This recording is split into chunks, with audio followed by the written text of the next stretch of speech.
Si hujachelewa. Bwana, moja kwa moja tunaanza kutazama michuano ya klabu bingwa barani Afrika, ambapo wawakilishi wa Tanzania bara Young Africans walikuwa ugenini kule nchini Algeria dhidi ya JS Kabylie, na mchezo huo ukimalizika huku Yanga wakiondoka na pointi moja muhimu katika mchezo huo na kuwafanya kuwa na point 4 katika michezo miwili waliocheza hadi sasa.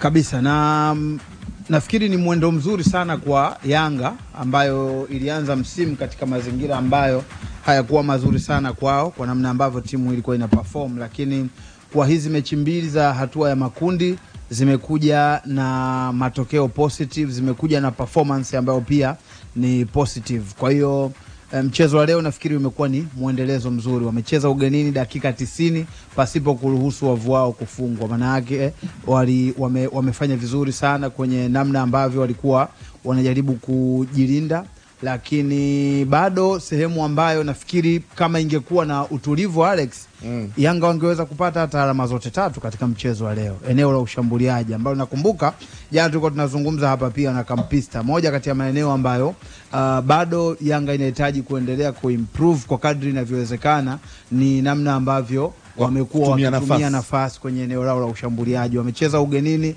mwalimu alikuja na mpango kazi ambao ulikuwa unafanya kazi vizuri sana. Hawakuchagua kupaki basi. Walicheza katika staili ya kujaribu kunyang'anyana mpira na wapinzani wao, lakini pamoja na hayo waliweza pia kutengeneza nafasi takriban 3 ambazo wangeweza kufanya chochote. Nafasi ambayo alipata Ekua, nafasi ambayo ilihitaji utulivu tu waweze kufanya jambo, lakini nimeona kuna nafasi ambayo tunaweza kusema ni half chance, lakini ingeweza pia kusababisha kitu ambayo Mudathir Yahya pia alipata kwenye dakika 45 za kipindi cha kwanza. Kwa hiyo kikubwa Young Africans bado eneo ambalo linapaswa kuendelea kuimarika zaidi ni eneo la ushambuliaji, lakini maeneo mengine walikuwa katika hali nzuri sana. Golikipa Djigui Diarra ameendelea kufanya kazi vizuri sana. Ukiachilia mbali michomo ambayo alikuwa anaiokoa, lakini pia Diarra alikuwa mzuri sana kwenye kucheza na saikolojia ya wapinzani, kuanzia wachezaji hadi mashabiki. Ukitazama kwa mfano katika zile dakika za mwisho mpaka mashabiki wakawa wamepanic, wanarusha chupa uwanjani mashabiki wa timu pinzani. Yote ni kwa sababu ya namna ambavyo Diarra alikuwa anajaribu kucheza na akili zao wakati ule ambao wao wanaona muda unasogea sana, wanahitaji dakika, alafu wanaona Diarra ni mtu ambaye amerelax, hana haraka ya mambo mengine yoyote yale. Kwa hiyo zimekuwa ni nyakati nzuri kwa Yanga kwa namna ambavyo msimu huu waliuanza Alex. Nafikiri matokeo ya leo ni matokeo bora sana kwao. Alama 4 dhidi ya JS Soura ambayo JS Kabylie ambayo walikuwa wanaihitaji sana hii mechi Alex. Kitendo cha kufungwa mechi yao ya kwanza, hii mechi ya leo ilikuwa ni mechi yao muhimu sana katika kujaribu kutafuta namna ya kujirejesha kwenye mstari. Ndio maana dakika za mwishoni umeona mchezo unakaribia kumalizika, wachezaji muda wote walikuwa wanadili na muamuzi. Wako na muamuzi. Yani walikuwa wanaona dakika zimeongezwa chache, yani muda wote walikuwa wamekuwa na malalamiko. Kwa hiyo zimekuwa ni nyakati nzuri sana kwa Young Africans. Okay, tunaye pia mwenzetu hapa kwenye line Edgar Kibwana, naye pia aliufuatilia mchezo kwa karibu. Edgar, pengine nini ambacho unaweza ukazungumzia katika mchezo huu ambapo Yanga wakiwa ugenini wameondoka na pointi moja muhimu? Itoshe kusema kwamba ni great performance ya kikubwa, ya kizalendo, ya kujiamini, ya kuonesha kwamba Yanga ni klabu ya aina gani. Na kuna wakati maswali yanakuwa mengi sana baada ya performance ya leo kwamba ilikuwaje rais wa klabu ya Yanga Engineer Hersi alisema mafanikio ya Yanga ni kwenda makundi msimu huu. Kwa sisi ambao tunajua au tunafuatilia michuano ya ligi ya mabingwa barani Afrika, ulikuwa unaweza kumuelewa rais wa klabu ya Yanga kupunguza pressure, lakini vivyo hivyo kuona namna gani ambavyo, kwa sababu Yanga hawana vinasaba vya moja kwa moja ya kwamba ukitaja zile klabu 5 bora katika ligi ya mabingwa barani Afrika basi na wao wamo. Kwa hiyo ilikuwa ni performance ambayo ilikuwa inaonyesha kwamba pamoja na kwamba rais wa klabu ya Yanga alikuwa amezungumzia kwamba tumefika makundi ndio mafanikio, lakini haiondoi ukweli kwamba tunaweza tukafanya vizuri kwa kuangalia aina ya wapinzani ambao tunakutana nao. Kwa hiyo unaweza kusema kongole kwa Yanga, wameapproach game vizuri sana. Kudos kwa kocha Pedro Goncalves, ameonyesha namna ambavyo kwa nini ameaminiwa na timu ya Yanga. Kwa nini amekuja Yanga? Lengo ni moja tu, ni kuja kuifanya Yanga ikarejesha makali yake, kuifanya Yanga ikaendelea kushine, kuifanya Yanga ikaendelea kuonyesha kwa nini wametengeneza base ya muda mrefu sana. Kwa ukiangalia namna ambavyo ana approach mchezo, inakupa picha kamili kwamba kocha anataka kitu gani. Mechi dhidi ya AS FAR Rabat, ukiangalia kikosi kilichoanza, kulikuwa kuna mabadiliko machache sana. Kuna wengine wakabeza kwamba inawezekana viongozi ndio wanapanga timu, lakini aliyepita Mwalimu Falls Ekua hakuwa katika mipango yake, kwa maana ya kwanza kosi cha kwanza, lakini kwa kocha Goncalves, Ekua amekuwa sehemu ya kosi cha kwanza cha klabu ya Yanga, na iko hivyo duniani kote kwamba kila kocha anakuja na watu wake. Aina ya uchezaji inaweza kubadilika au kama ile, lakini usishangae kwamba yule ambaye alikuwa anapewa nafasi kabla ya kuja yeye kocha akawa anakaa bench au akaendelea kucheza, akaja mtu mwingine ambaye ni sehemu ya kosi cha klabu husika, lakini akapewa nafasi zaidi. Lakini ukimzungumzia kuwa amekosa nafasi moja ya wazi sana, ambayo nategemea kwa mchezaji wa aina yake kasi inabidi iwe kubwa sana, na akipata nafasi kama hiyo katika ligi ya mabingwa barani Afrika ni kuitumia kuweza kupata goli ama magoli. Lakini all in all, nawapongeza sana Yanga, wamecheza kikubwa, wamecheza kiume, na inatupa picha nyingine kwamba kwa namna gani ambavyo kwa sasa hivi kwenda kaskazini sio issue kwa klabu za Tanzania, sio issue kabisa. Yale mabadiliko ya uwekezaji kwa timu zetu, lakini vivyo hivyo wakati wana miaka nyuma timu zetu wakati zinakwenda katika Afrika ya Kaskazini, kulikuwa kuna namna ambayo kulikuwa na hali fulani ya uoga kwamba mashabiki nje ya uwanja, ndani ya uwanja wanaposhangilia na kadhalika, ilikuwa naweka saa uoga kwamba hii inakuaje, ilikuwa inawatoa wachezaji kisaikolojia. Lakini hivi sasa Yanga anakwenda kaskazini, anachukua alama moja mbele ya Kabylie, timu ya kihistoria katika nchi ya Algeria, timu ya kihistoria katika nchi ya Algeria, anachukua alama moja.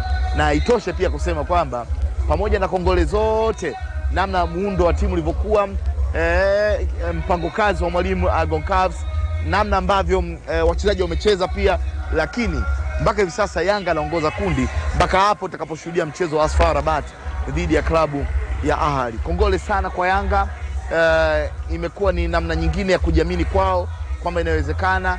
Sina shaka Kabylie anakufa Tanzania, sina shaka Kabylie anakufa Tanzania. Kwa sare hii sina shaka pia ni wao Yanga wenyewe wapoteze yale yote ambayo inawezekana wako na yawaza, lakini nje wamekuja kusema kwamba makundi kwao ni mafanikio, kwamba sasa hivi wana nafasi kubwa ya kwenda robo finali. Wana mechi mbili nyumbani dhidi ya Kabylie, sina shaka Kabylie atakufa katika namna yote ile. Mechi ya Ahly so wale inawezekana pia ikawa ni mechi nyingine ambayo itatupa mtazamo tofauti, lakini ni namna ambavyo unapongeza benchi la ufundi na wachezaji, namna ambavyo wameuendea mchezo. Game plan was good kabisa, ukiacha nafasi ambayo Ekua alikuwa ameipoteza ya kuwapa nafasi Yanga kupata goli angalau kipindi cha kwanza. Okay, asante Edgar Kibwana, lakini maeneo ya background yako inatuonyesha kwamba leo ni Ijumaa. Yani hapo unapozungumza na sisi, hiyo background inaonyesha kwamba weekend imeanza. Mbali na football kuna shughuli zingine hapo zinaendelea na maisha yanaendelea. Bana, wakati Yanga wakichukua alama moja muhimu katika mchezo wa ugenini, Azam mambo yanazidi kuwa magumu. Kabisa. Mambo ni magumu. Lakini nafikiri kwa mchezo wa leo ukilinganisha na performance ya Azam kwenye